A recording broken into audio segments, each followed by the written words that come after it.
پرانے وقتوں کی بات ہے۔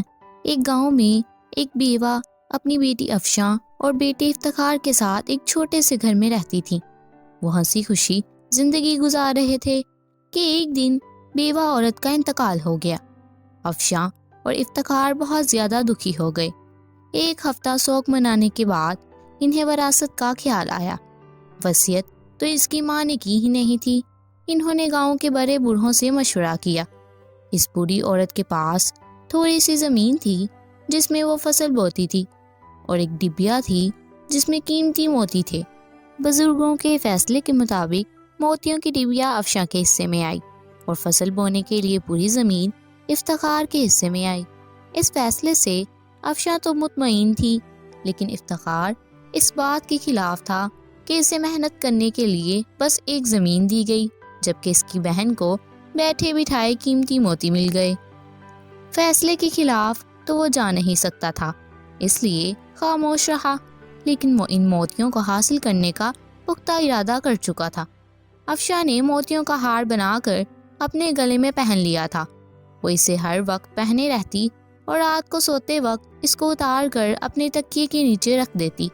ایک رات جب افشاں اپنے کمرے میں سو رہی تھی، افتخار دبے قدموں اس کے کمرے میں داخل ہوا اور موقع دیکھ کر تکیے کے نیچے سے وہ ہار اٹھایا اور گاؤں سے دور جا کر جنگل میں ایک درخت کے نیچے مٹی میں دبا دیا، تاکہ کچھ دنوں بعد جب یہ معاملہ تھم جائے گا تو اسے نکال کر بیچ دے گا۔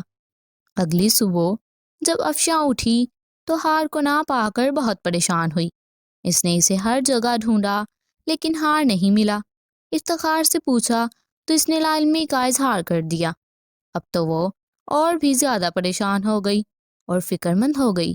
اس نے گاؤں میں اعلان کروایا کہ جو شخص اسے اس کا ہار لا کر دے گا وہ اس سے شادی کر لے گی۔ گاؤں کے بہت سارے نوجوان اس سے شادی کرنا چاہتے تھے۔ اس ملک کا شہزادہ ارسلان ان دونوں بھیس بدل کر آیا کا حال دیکھنے اس گاؤں میں آیا تھا۔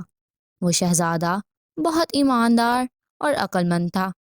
اسے افشاں کا ہار گم ہونے کا پتہ چلا۔ ایک آدمی سے سارا ماجرا پوچھ لیا۔ اب اس کا پہلا شک افتخار پر گیا، کیونکہ وہ بہت پرسکون تھا، جبکہ اس کی بہن کا اتنا قیمتی ہار گم تھا۔ پریشان تو اسے بھی ہونا چاہیے۔ شہزادے نے افشاں کی مدد کا فیصلہ کیا، اس لیے وہ واپس محل نہیں گیا، گاؤں میں ہی رک گیا۔ رات کو افتخار اس ہار کو نکالنے کے لیے جنگل کی طرف جانے لگا۔ شہزادے نے اس کا تعاقب کیا۔ جیسے ہی افتخار نے زمین میں سے ہار نکالا، شہزادے نے اسے پکڑ لیا اور اسے افشاں کے پاس لے گیا۔ شہزادے نے اس کو سارا واقعہ بتایا کہ وہ اس ملک کا شہزادہ ہے۔ وہ افتخار کو سزا دینا چاہتا تھا، لیکن افشاں نے منع کر دیا۔ شہزادہ افشاں کی اس رحم دلی سے بہت متاثر ہوا۔ اپنی بہن کا یہ حسن سلوک دیکھ کر افتخار نے شرمندہ ہو کر بہن سے معافی مانگ لی۔